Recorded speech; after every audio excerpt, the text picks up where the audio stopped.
File handling का chapter हम पढ़ रहे थे और कल हमने ये जाना कि फाइलें कितनी तरह की होती हैं और किन किन मोड्स में आप फाइल्स को ओपन कर सकते हैं या आप और जो टास्क है उन पर परफॉर्म कर सकते हैं।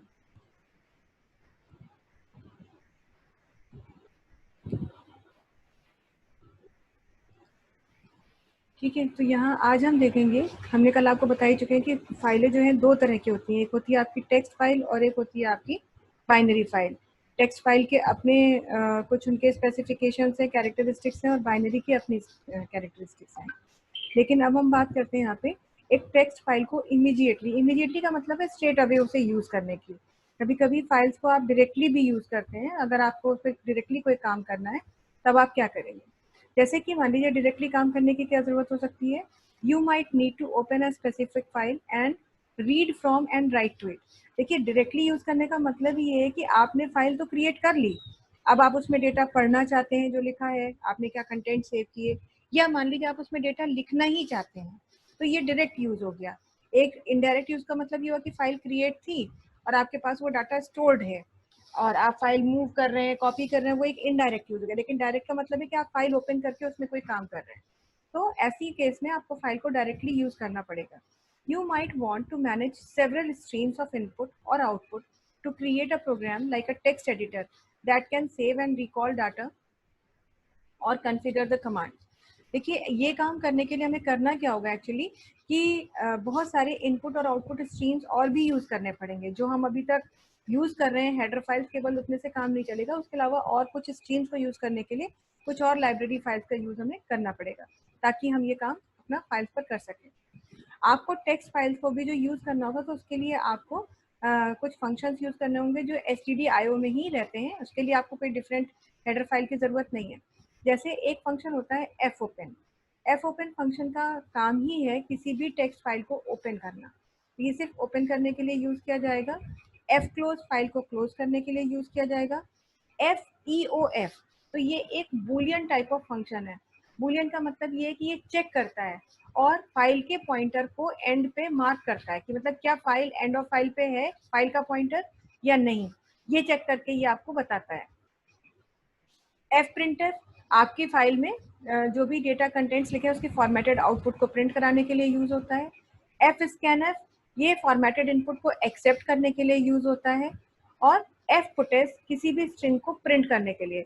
आपको देखिए, ये आपने सब नाम सुने हैं पहले, प्रिंट एफ, स्कैनर, पुटेस, बस यहाँ पर एफ साथ में लग गया तो इसका मतलब ये फाइल से रिलेटेड काम करने के लिए यूज किए जा रहे हैं। फिर नेक्स्ट है हमारा एफ गेटस, ये किसी भी स्ट्रिंग को एक्सेप्ट करने के लिए यूज किया जाता है। एफ पुट सी किसी भी कैरेक्टर को प्रिंट कराने के लिए यूज किया जाता है और एफ गेट सी किसी भी कैरेक्टर को रीड करने के लिए यूज किया जाता है। तो ये सारे फंक्शंस हैं जो आप यूज करेंगे एक टेक्स्ट फाइल पे काम करने के लिए, और इसके लिए आपको अपनी stdio.h फाइल का ही यूज करना है। अब बात करते हैं बाइनरी फाइल्स की। टेक्स्ट फाइल के बारे में तो समझ लिया कि एक स्ट्रेट फॉरवर्ड फाइल होती है और उस फाइल के कंटेंट्स को किसी भी टेक्स्ट मोड में सेव किया जा सकता है और आप उस पर काम कर सकते हैं। लेकिन अब बात करते हैं कि बाइनरी फाइल्स क्या होती हैं। Binary files are very similar to arrays of structures, except the structures are in disk file rather than in an array in memory. बिल्कुल समझ लीजिए, बाइनरी फाइल्स वैसी ही होती हैं जैसे कि स्ट्रक्चर का एरे। अभी तो आपने एक ही एरे बनाया, स्ट्रक्चर बनाया, लेकिन अगर आप कई सारे एरेज का एक स्ट्रक्चर क्रिएट कर देते हैं तो समझ लीजिए बाइनरी फाइल्स भी बिल्कुल वैसी होती हैं। स्ट्रक्चर ऑफ एरे जो है हमारा, एरे ऑफ स्ट्रक्चर जो है और बाइनरी फाइल में अंतर सिर्फ ये होता है कि एरे ऑफ स्ट्रक्चर जो है वो मेमोरी में सेव होता है, जबकि बाइनरी फाइल जो है वो डिस्क पे सेव होगी, हार्ड डिस्क में परमानेंटली स्टोर हो जाएगी। Because the structures in a binary file are on a disk, you can create very large collection of them, limited only by your available disk space.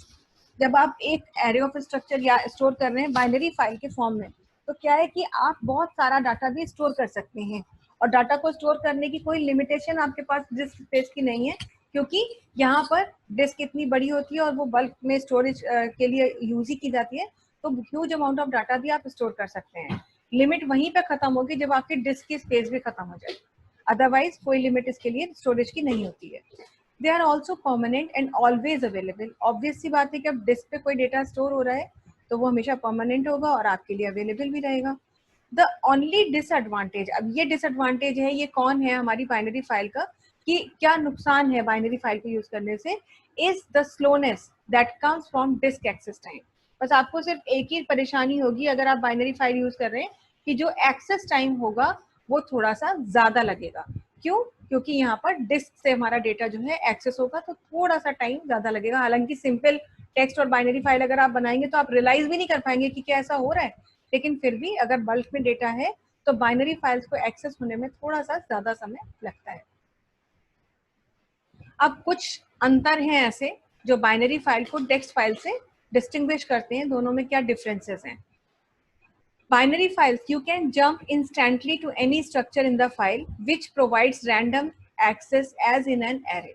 ये एक आपका फर्क है structure, मतलब जो बेसिक स्ट्रक्चर है टेक्स्ट फाइल का और बाइनरी फाइल का उसमें, कि बाइनरी फाइल में आप रैंडमली एक्सेस कर सकते हैं, आपको फाइल के स्ट्रक्चर में कहीं पर भी आप इजीली पहुंच सकते हैं, जबकि टेक्स्ट फाइल में ऐसा नहीं होता है। You can change the contents of A structure anywhere in the file at any time. File के कंटेंट्स को आप मॉडिफाई कर सकते हैं कहीं से भी रह करके, कहीं पर भी और किसी भी समय। माने आपको सिर्फ कमांड्स पता होनी चाहिए और वो काम आप कर सकते हैं, जबकि टेक्स्ट फाइल में ऐसा नहीं है। जैसे कल ही हमने आपको बताया था कि कंटेंट्स में अगर मॉडिफिकेशन करना है और अगर एक नया डेटा आपको ऐड करना है तो आप लास्ट में ही ऐड कर सकते हैं। तो ऐसी कुछ चीजें हैं जो लिमिटेशंस है, लेकिन बाइनरी फाइल में ऐसा नहीं होता। Binary files also usually have faster read and write times than text files because a binary image of record is stored directly from memory to disk. Disk से memory पे या memory से disk पे, जबकि text file में everything has to be converted। देखिए ये एक बहुत major difference है binary file और text file का, कि binary files जो हैं जब data access होता है या read करा जाता है या write करा जाता है तो वो direct reading या direct writing होती है।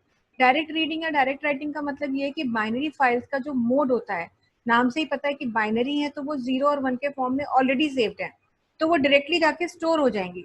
जबकि टेक्स्ट फाइल जो है वो एक नॉर्मल टेक्स्ट के फॉर्म में है, तो उनको पहले बाइनरी कोड में बदलना होगा और फिर वो जाकर के स्टोर होंगी। हालांकि ये बदलने का काम हमें नहीं करना, लैंग्वेज प्रोसेसर इसके लिए काम करेगा, लेकिन इतना तो अंडरस्टूड है कि अगर कोई फाइल पहले पूरी की पूरी जो है आपकी कन्वर्ट हो रही है बाइनरी मोड में और फिर वो सेव हो रही है तो उसको समय ज़्यादा लगेगा, और जो एक डायरेक्टली सेव हो रही है वो कम समय में सेव हो जाएगी। तो एक्सेसिंग भी फास्ट होगी और आपका स्टोरेज भी फास्टर होता है बाइनरी फाइल में, जबकि टेक्स्ट फाइल में थोड़ा सा समय ज़्यादा लगता है। C supports the file of structures concept very cleanly. Once you open the file, you can read a structure, write a structure, और seek to any structure in the file. C language है वो files का जो concept है वो बहुत ही अच्छे से हैंडल करती है। एक बार आपने कोई फाइल क्रिएट कर ली है तो आप उसके कंटेंट्स को रीड कर सकते हैं, उसमें राइट कर सकते हैं, या कुछ भी आप ढूंढ सकते हैं, कोई रिकॉर्ड पे जा सकते हैं। The file concept supports the concept of a file pointer. यहाँ पर फाइल में काम करने के लिए आपको फाइल के पॉइंटर का कॉन्सेप्ट समझना होगा, क्योंकि ये सारा काम जो है एक फाइल पॉइंटर से ही सपोर्ट होता है। जब भी कोई फाइल आप ओपन करते हैं तो हमेशा फाइल का पॉइंटर जो है वो रिकॉर्ड 0 को पॉइंट करता है, और रिकॉर्ड 0 का मतलब है कि वो फाइल का फर्स्ट रिकॉर्ड होगा। तो फाइल पे जब भी आपको काम करना है तो सबसे पहली चीज है कि you must know how to create a file pointer, because throughout the program you are working with that file pointer only. तो सबसे पहले फाइल पॉइंटर ही आपको क्रिएट करना होगा और वही आपके फाइल के रिकॉर्ड्स पे पॉइंटिंग करेगा। अपनी तरफ से वो जब फाइल क्रिएट होती है या ओपन की जाती है तो सबसे पहले 0th रिकॉर्ड पे होता है, जो कि फाइल का फर्स्ट रिकॉर्ड होता है। Any read operation reads the currently pointed to structure and move the pointer down one structure. जब भी कोई रीड टास्क हम परफॉर्म करते हैं, हम फाइल में रीड कर रहे हैं, तो रीड करने का मतलब ये है कि करेंटली जहाँ पे फाइल पॉइंटर पॉइंट कर रहा है उसे रीड करेगा, और उसके बाद एक एक करके नीचे अगले अगले रिकॉर्ड्स पे जाता रहता है।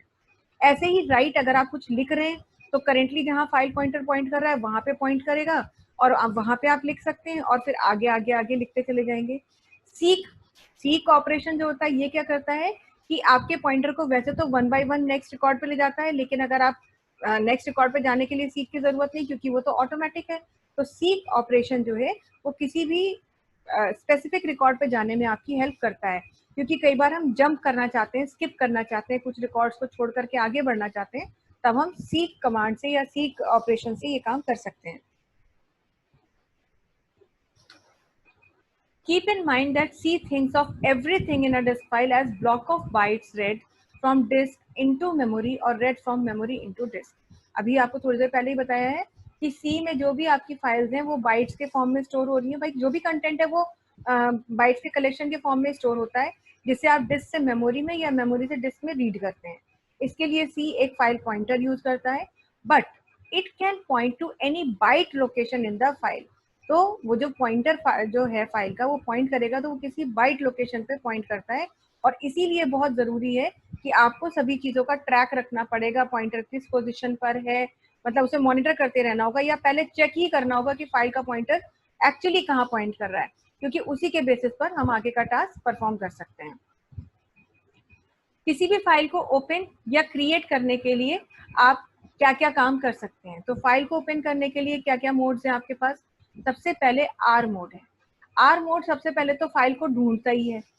अगर फाइल सक्सेसफुली खुल गई है, एफ ओपन फंक्शन से लोड हो गई है, तो आर मोड क्या करता है कि पॉइंटर को फर्स्ट कैरेक्टर पे पॉइंट कर देता है. आर मोड से जब आप खोलेंगे तो फाइल का पॉइंटर फाइल के फर्स्ट कैरेक्टर पे होगा. If the file can not be open, F open function returns null. अगर फाइल नहीं ओपन की जा सकती है, मान लीजिए हो सकता है फाइल क्रिएट ही ना हो, तो आप रीड कैसे करेंगे. तो एफ ओपन फंक्शन इसके लिए अभी हमने थोड़ी देर पहले पढ़ा है. एफ ओपन फंक्शन वो क्या रिटर्न करता है, नल रिटर्न करता है. तो इसका मतलब हम ये चेक कर सकते हैं कि अगर एफ ओपन फंक्शन नल रिटर्न कर रहा है इसका मतलब फाइल नहीं खोली जा सकती. तो आप एक चेक कर पहले ही चेक पॉइंट लगा सकते हैं कि अगर एफ ओपन फंक्शन नल रिटर्न कर रहा है तो बता दीजिए कि अनेबल टू ओपन फाइल, नहीं तो फाइल को रीड करना शुरू कर दीजिए. ऐसे हम ये चीजें अप्लाई करते हैं, कंडीशंस अप्लाई करते हैं. दूसरा मोड है डब्ल्यू. डब्ल्यू मोड भी फाइल को सर्च करेगा. If the file exist, file अगर कंटेंट अवेलेबल है, its contents are overwritten, तो उसके ऊपर कंटेंट्स लिखे जा सकते हैं. If the file doesn't exist, a new file is created. अगर नहीं बनी है तो उसी नाम की एक नई फाइल क्रिएट हो जाएगी. लेकिन अगर किसी भी वजह से फाइल को ओपन नहीं किया जा सकता तो ये भी रिटर्न नल ही करेगा. नेक्स्ट हमारा ए मोड है जिसमें आप अपेंडिंग करते हैं. If the file is opened successfully, fopen function loads it into memory and sets up a pointer that points to the last character in it. ध्यान रखिएगा, अपेंड मोड में हमेशा फाइल पॉइंटर कहाँ पॉइंट कर रहा होता है, फाइल के लास्ट कैरेक्टर पे. क्यों? क्योंकि आपको पहले भी ये बात बताई गई कि अपेंडिंग का मतलब ही है कि आप लास्ट में ही नया रिकॉर्ड ऐड करेंगे, नया डेटा ऐड करेंगे. If the file does not exist, a new file is created. अगर फाइल एग्जिस्ट नहीं हो रही है, नहीं कर रही है, तो एक नई फाइल क्रिएट हो जाएगी. कि मान लीजिए फाइल का नाम तो आपने दे दिया, लेकिन जो नाम आपने दिया उस नाम की फाइल पहले से बनी ही नहीं थी, तो ये नए उसी नाम की एक नई फाइल क्रिएट कर देगा. लेकिन अगर फाइल ओपन नहीं हो सकती, कोई भी प्रॉब्लम है, तो ये भी नल ही रिटर्न करेगा. आर प्लस, अब देखिए जितने भी प्लस वाले हैं वो बाइनरी के आपके जो है मतलब एडवांस के लिए है कि रीड राइट है या राइट रीड है. तो ये भी फाइल को सक्सेसफुली लोड करेगा, अगर नहीं है तो ये भी नल रिटर्न करेगा. इसमें कोई फर्क नहीं है, ये सारी चीजें डब्ल्यू प्लस भी वही करता है और आपका जो है बाकी सारी चीजें ए प्लस भी यही करेगा. नहीं क्रिएट है तो क्रिएट हो जाएगी, लास्ट में ही पॉइंट कैरेक्टर पे पॉइंट कर रहा होगा. और अगर अनेबल होगी तो फाइल को ये नल नहीं रिटर्न करेगा, मतलब आपको मैसेज बता देगा. फाइल को रीड करने के लिए the file read operations can be perform using functions F scanner और F getters. Character by character read करना है तो एफ स्कैनर फंक्शन यूज होगा, और स्ट्रिंग्स रीड करने हैं तो एफ गेटर्स फंक्शन आपको यूज करना होगा. Both the functions perform the same operations as that of scanf and getters, but with an additional parameter the file pointer. यहाँ पर बस ये है कि ये भी वही scanf फंक्शन और ये भी वही कर रहे हैं आपके. scanf फंक्शन और getters फंक्शन वही करता है कि scanf आपका एक्सेप्ट कराता है, getters स्ट्रिंग एक्सेप्ट कराता है. लेकिन बस इसमें क्या है कि फाइल पॉइंटर के साथ में काम हो रहा होता है. So it depends on you if you want to read the file line by line और कैरेक्टर बाय कैरेक्टर, है ना. अगर आपको कैरेक्टर बाय कैरेक्टर पढ़ना है तो एफ स्कैनफ फंक्शन का आप यूज कर सकते हो, और लाइन बाय लाइन एक्सेप्ट करना है तो एफ गेटर्स फंक्शन. और आप कैसे इसे रीड करेंगे, इसके लिए हम आपको यहाँ पर कोड दिखा रहे हैं. सबसे पहले आप फाइल पॉइंटर क्रिएट करेंगे. देखिए ध्यान दीजिएगा, फाइल पॉइंटर के लिए आपको एक नया कीवर्ड यूज करना है, नया डेटा टाइप है ये. फाइल डेटा टाइप पूरा का पूरा कैपिटल में लिखा जाएगा. फिर स्पेस के बाद में स्टार के साथ फाइल पॉइंटर का कोई नाम देंगे, ये नाम आपकी मर्जी का हो सकता है, और लास्ट में सेमीकोलन लगाएंगे। फाइल हैंडलिंग का कोई भी प्रोग्राम बनाने में सबसे पहले आपको यही काम करना है। फिर जिस नाम से आपने फाइल का पॉइंटर बनाया है उसी में लिखेंगे, उसको इनिशियलाइज करेंगे किससे, एफ ओपन फंक्शन से। एफ ओपन फंक्शन लगाएंगे, ब्रैकेट के अंदर 2 आर्ग्यूमेंट्स देंगे और दोनों को कॉमा से सेपरेट करेंगे। पहली आर्ग्यूमेंट डबल कोट्स में फाइल का नाम लिखा जाएगा। टेक्स्ट फाइल क्रिएट कर रहे हैं तो .txt, बाइनरी फाइल क्रिएट कर रहे हैं तो .bin, और नाम यहाँ पे देंगे कॉमा मोड, कौन से मोड में, आप रीड करना है तो आर मोड में आप इस फाइल को यूज करेंगे। अब आपने ये तो क्रिएट कर दी, अब अगर ये क्रिएटेड थी पहले से तो ओपन हो जाएगी, और क्रिएटेड नहीं थी तो क्रिएट भी हो जाएगी। और अब आप उसमें कैरेक्टर रीड कराना चाहते हैं तो देखिए एफ स्कैनर फंक्शन यूज करेंगे, फाइल का पॉइंटर लिखेंगे जिस नाम से फाइल पॉइंटर बनाया है, कॉमा अपने परसेंट स्पेसिफायर देंगे। जैसे मान लीजिए आपने 3 नाम लिख दिए और एक कोई भी आपने कुछ भी दे दिया, जैसे यहाँ पे 3 नाम लिखे हुए, नेम्स लिखे हुए और एक ईयर लिखा हुआ है, तो वो तीनों आपने स्पेसिफायर दिए और इंटीजर दे दिया। और मान लीजिए str1 में नाम पड़ा था अमन, str2 में पड़ा था नमन, str3 में पड़ा था आदित्य, तो अमन यहाँ प्रिंट हो जाएगा, नमन यहाँ प्रिंट हो जाएगा, आदित्य यहाँ प्रिंट हो जाएगा, और ईयर में सपोज 2020 पड़ा था तो यहाँ पर 2020 प्रिंट हो जाएगा। इस तरह से आप अपने डेटा को एक्सेप्ट करते हैं और रीडिंग करते हैं। रीड करने के बाद ऑब्वियसली अब आपको प्रिंटिंग करना है, ये तो आपने एक्सेप्ट कर लिया, लेकिन अब आपको ये डेटा प्रिंट कराना है। तो प्रिंट कराने के लिए the file write operations can be perform using fprintf and fputs। वही printf और वही puts फंक्शन यूज करना है, बस यहाँ पर f लग गया है साथ में, इसका मतलब ये फाइल पॉइंटर के साथ होगा, और फाइल पॉइंटर के साथ होगा तो जाहिर सी बात है फाइल पॉइंटर क्रिएट भी करना पड़ेगा। क्रिएट कर लिया, अब आपको यहाँ पे राइट मोड में ओपन करना है, क्योंकि फाइल में राइटिंग करनी है तो right mode, F open file name .txt w। अब अगर यहाँ पे फाइल इस नाम की पहले से बनी थी तो राइट मोड में ओपन हो जाएगी। फॉर एग्जाम्पल पिछली स्लाइड में जो फाइल हमने क्रिएट की है, इस स्लाइड में वो फाइल का नाम यहाँ दिया जा सकता था, बाई चांस हम वो नाम देना भूल के कोई नया नाम दे देते हैं तो इस नाम की फाइल क्रिएट हो जाएगी, और W मोड में वो क्रिएट हुई है तो इसका मतलब आप लिख सकते हैं। फिर आपने क्या किया, printf फंक्शन यूज किया, फाइल पॉइंटर और ये, तो आप देखिए यहाँ पर तो डायरेक्टली प्रिंट कराना है तो सीधे सीधे ये मैसेज प्रिंट हो जाएगा, वी आर इन 2020। इस तरह से यहाँ पे आप प्रिंटफ मतलब फाइल में राइटिंग कर सकते हैं। फाइल को क्लोज करना, फाइल को ओपन और रीड करना ये तो है ही है, फाइल को क्लोज करना भी एक बहुत ही इंपॉर्टेंट सॉरी ऑपरेशन है। हमेशा हमें याद रखना होगा कि अगर हमने कोई भी फाइल हैंडलिंग की है तो लास्ट में हमने जितनी भी फाइलें शुरू में खोली थी, लास्ट में सभी फाइल्स को हमें क्लोज करना जरूरी है। अगर हम इसमें जरा सी भी चूक करते हैं तो ये हमारे लिए बहुत बड़ा रिस्क है। वैसे देखिए ऐसा नहीं है कि अगर हम फाइल क्लोज नहीं करेंगे तो फाइल खुली रह जाती है, फाइल ऑटोमेटिकली क्लोज हो जाती है, लेकिन बहुत ज्यादा चांसेस इस बात के होते हैं कि जो फाइल आप क्लोज करना भूल गए वो फाइल का डेटा करप्ट हो सकता है, वो फाइल का डेटा लूज हो सकता है, वैनिश हो सकता है। तो क्योंकि हम इसका कोई भी स्कोप नहीं रखना चाहते कि कोई रिस्क रहे, कोई नुकसान हो, तो हमेशा इस बात को हम एक अपना नियम बनाते हैं कि शुरू में जितनी भी फाइल्स हमने खोली वो सारी की सारी फाइल्स हम लास्ट में क्लोज करेंगे। At every successful file operation you must always close a file, और फाइल को क्लोज करने के लिए एफ क्लोज फंक्शन आप यूज करेंगे। कुछ नहीं करना होता, सिर्फ एफ क्लोज फंक्शन लिखेंगे और जिस फाइल को क्लोज करना है उसके फाइल पॉइंटर को उसमें ब्रैकेट के अंदर डाल देंगे। जैसे यहाँ पर ये फाइल पॉइंटर क्रिएट किया था, अब मान लीजिए ये हमने फाइल पॉइंटर बनाया और ये फाइल, इस फाइल को ये फाइल पॉइंटर पॉइंट कर रहा है, तो जब सारा काम हो जाएगा तो लास्ट में एफ क्लोज फंक्शन लगाएंगे और फाइल पॉइंटर का नाम ब्रैकेट में दे देंगे। फॉर एग्जाम्पल यहाँ पे हमने फाइल पॉइंटर सपोज बनाया होता एफ पी नाम का, तो एफ पी में ये फाइल पॉइंट हो रही होती, लेकिन लास्ट में हम कह देते हैं एफ क्लोज ब्रैकेट में एफ पी, तो ये फाइल जो यहाँ पर ओपन हुई थी ये फाइल लास्ट में क्लोज हो जाती है। इस तरह से किसी भी फाइल को आप क्लोज कर सकते हैं। चलिए अब एक प्रोग्राम देख रहे हैं कि फाइल को कैसे क्रिएट करना है और उसमें डाटा कैसे लिखना है। थोड़ी सी चीजें समझनी होंगी ध्यान से, फिर कल हम क्या करेंगे, अभी ये प्रेजेंटेशन कंप्लीट नहीं है तो कल हम पहले आपको जो है टर्बो सी में एक बार ये फाइल क्रिएट करना और उसमें डाटा लिखना सिखा भी देंगे, फिर हम इसी के आगे वन बाय वन ये टास्क अपने बताते जाएंगे और प्रोग्राम के थ्रू इस चीज को आपको समझाते भी जाएंगे।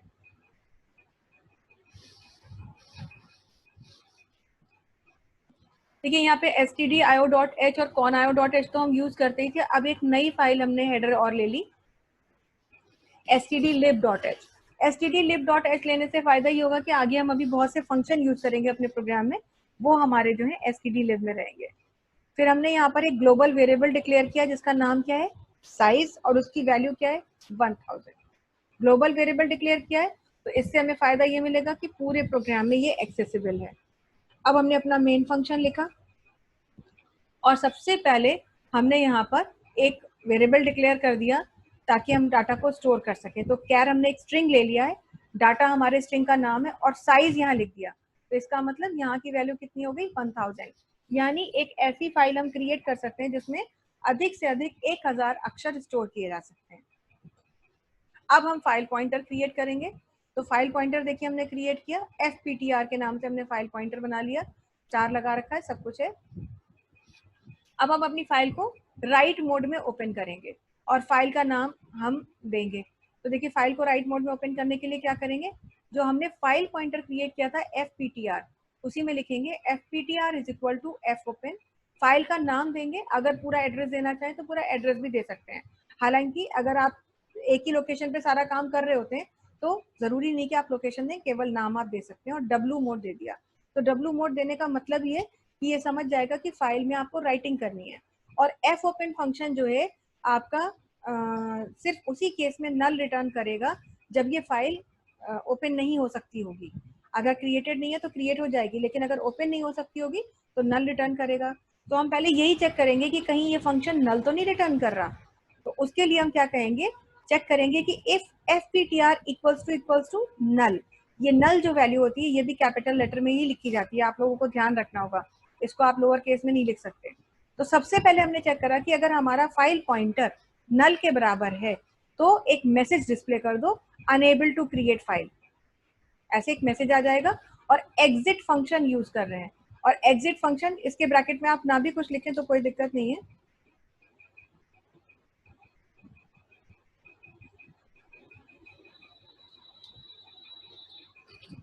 यहां से हमने कहा एग्जिट फंक्शन हमने यूज किया हुआ है। और एग्जिट फंक्शन यूज करने से होगा कि पहले तो वो चेक करेगा कि कहीं फाइल का पॉइंटर नल तो नहीं रिटर्न कर रहा, और अगर नल रिटर्न कर रहा है तो क्या करिए, तो एग्जिट कर जाइए, यानी आप प्रोग्राम से बाहर ही आ जाइए। तो सबसे पहले तो मैसेज प्रिंट होगा अनेबल टू क्रिएट फाइल, और उसके बाद आप बाहर आ जाएंगे। लेकिन ये तो तब है जब हमारा पॉइंटर नल रिटर्न कर रहा हो, नहीं तो क्या हो, नहीं तो फिर मैसेज प्रिंट हो enter contents to store in file, यानी आप फाइल का डाटा एंटर करें। अब फाइल का डाटा जैसे ही आप एंटर करेंगे आप तो लिखना शुरू कर देंगे। हमारे पास क्या फंक्शन है, उसके लिए हम क्या लेंगे, यहाँ पे fgetS फंक्शन लेंगे, क्योंकि हम पूरा स्ट्रिंग इनपुट करा रहे हैं। और यहाँ पे हमने दो, देखिए 3 आर्ग्यूमेंट्स दिए। पहला लिखा डाटा, डाटा क्या है, हमारे स्ट्रिंग का नाम है, तो ये स्ट्रिंग की वैल्यू एक्सेप्ट हो रही है, कॉमा साइज यानी 1000, क्योंकि 1000 है तो अधिक से अधिक जितने भी कैरेक्टर्स होंगे उसमें। और अब यहाँ पर हम लगा रहे हैं std in। ये देखिए std in हमारी इनपुट स्ट्रीम है जो std lib का पार्ट है इसका। तो ये std in से जो है हम फाइल को एक्सेप्ट करा रहे हैं। और उसके बाद में अब हमें सिर्फ, हमने ये तो यहाँ पे एक्सेप्ट करा लिया, और अब हमें डाटा को प्रिंट कराना है, लिखना है। तो यहीं पर देखिए फिर फंक्शन यूज किया है fputs, और ब्रैकेट में लिख दिया है डाटा कॉमा fptr, यानी ये फाइल पॉइंटर जिसको जिस कैरेक्टर पे पॉइंट कर रहा हो उसी को प्रिंट कराते रहो। और लास्ट में फाइल को हम क्लोज करेंगे, और क्लोज करके हम बाहर आ जाएंगे। एफ क्लोज हमने यूज किया, और एफ क्लोज यूज करने के बाद साथ ही साथ हमने यहाँ पे मैसेज भी दे दिया एफ क्लोज करते ही कि फाइल क्लोज हो गई, और लिखेंगे लास्ट में file created and saved successfully, और गेट ch करके हम बाहर आ जाएंगे। अब यही प्रोग्राम देखिए, अब आज तो नहीं है इतना समय, लेकिन कल की क्लास में जो है हम आपको ये प्रोग्राम बना के दिखाएंगे। हम कोशिश करेंगे इसको थोड़ा सा और कम कॉम्प्लिकेटेड कर सकते हैं, तो वो भी हम आपके लिए कर देंगे। देखिए एग्जाम के पॉइंट ऑफ व्यू से बहुत इंपॉर्टेंट है ये क्वेश्चन। 5 ही 6 क्वेश्चन है फाइल हैंडलिंग से रिलेटेड जो आपके एग्जाम के लिए बहुत इंपॉर्टेंट है, और वो सारी चीजें आपको आनी चाहिए। उन्हीं में से कोई ना कोई चीज आ जाती है, जैसे कि यही आ सकता है how to create a file and write data into it, या फिर अक्सर आता है कि copy contents of one file to another. ये बहुत सबसे ज्यादा प्रोग्राम यही आता है फाइल हैंडलिंग का, कि कंटेंट्स को कॉपी करना। तो इस तरीके के 4-5 कुछ क्वेश्चंस हैं, वही हम देखेंगे, मगर पहले हम क्रिएशन और राइटिंग सीखेंगे। तो ये तो हमारी फाइल को क्रिएट करने की बात हुई। अब अगर फाइल पहले से बन चुकी है, तो केवल उसे पढ़ना और उसके कंटेंट्स को प्रिंट कराना, हम ये चाहते हैं। तो यहाँ पर फिर वही हमने कुछ अपनी लाइब्रेरीज ले ली, अपना मेन फंक्शन लिया, और यहाँ पर अब सबसे पहले हम फाइल पॉइंटर बना रहे हैं। एक फाइल पॉइंटर बनाया और एक कैर हमने यहाँ पे ले लिया, दो हमने अपने वेरिएबल डिक्लेयर किए।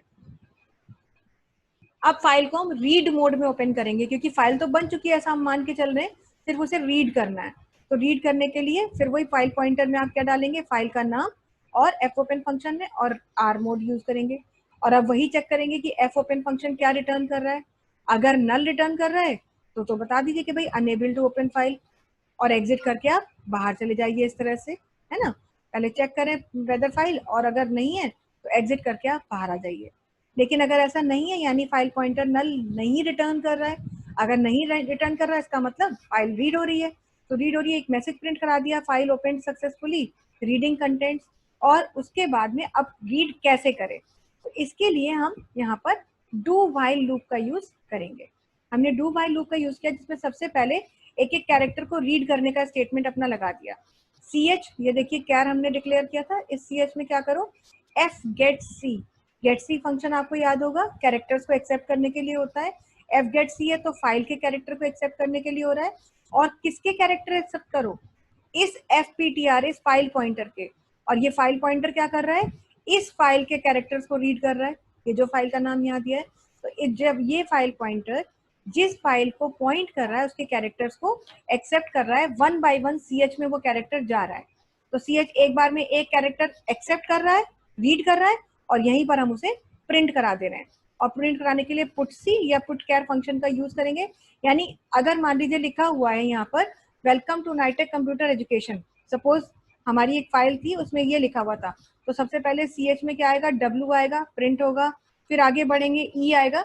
और ऐसा तब तक होगा जब तक कि फाइल के एंड पे आप नहीं पहुंच जाएंगे। फाइल का एंड मतलब जहां पर कंटेंट खत्म हो रहे हैं। तो ये हम लास्ट में कैसे चेक करेंगे, हम लास्ट में वाइल अपना वो लगाएंगे, डू वाइल का लूप, और यहाँ कंडीशन क्या लगाएंगे कि ये काम तब तक कीजिए जब तक c h is not equals to end of file. और एंड ऑफ फाइल को ई ओ एफ हमने यहाँ यूज किया है। ई ओ एफ एक बार फिर हमारा एक फंक्शन है जो कि ये चेक करता है कि फाइल का एंड ऑफ फाइल हुआ या नहीं, यानी आप फाइल के लास्ट तक पहुंचे या नहीं। अगर लास्ट तक नहीं पहुंचे तो ये कैरेक्टर बार बार रीड होगा। पहली बार कैरेक्टर रीड हुआ, जैसे हमने वेलकम बोला तो डब्ल्यू रीड हुआ, प्रिंट हो गया। फिर देखा एंड तक तो नहीं पहुंचे, नहीं पहुंचे, फिर आ गए ई रीड हुआ, प्रिंट हो गया, फिर नहीं पहुंचे, ऐसे एल रीड हुआ, नहीं पहुंचे। ऐसे तब तक तो होगा जब तक कि लास्ट तक नहीं पहुंच रहे हैं। और जैसे ही आप लास्ट कैरेक्टर को प्रिंट करा चुके होंगे तो ई ओ एफ की वैल्यू क्या हो जाएगी, ट्रू हो जाएगी। और जैसे ही ये कंडीशन ट्रू होगी तो आप फाइल के बाहर आ जाएंगे, फिर आप उसमें आगे रीड करने के लिए कुछ बचेगा ही नहीं। तो बस आपके जो है फिर इसके बाद आप मतलब आगे कंटेंट्स कुछ होंगे नहीं, और बस आपका पूरा कंटेंट्स प्ले जो है आपके प्रिंट हो चुके होंगे। लास्ट में इस फाइल को हम क्लोज कर देंगे, और इस तरह से आप कंटेंट्स को रीड कर सकते हैं। कोई फाइल पहले से क्रिएटेड है तो उसमें के कंटेंट्स को आप सक्सेसफुली रीड करके देख सकते हैं। तो ये दो तीन चीजें हमने जो है अपनी देख ली हैं, फाइल को रीड करना, फाइल को क्रिएट करना। कल की क्लास में हम आपको जो है यही बताएंगे, प्रोग्राम हम आपको बना करके दिखाएंगे, फाइल को रीड करना, राइट करना, क्रिएट करना, ये सारी चीजें बताएंगे।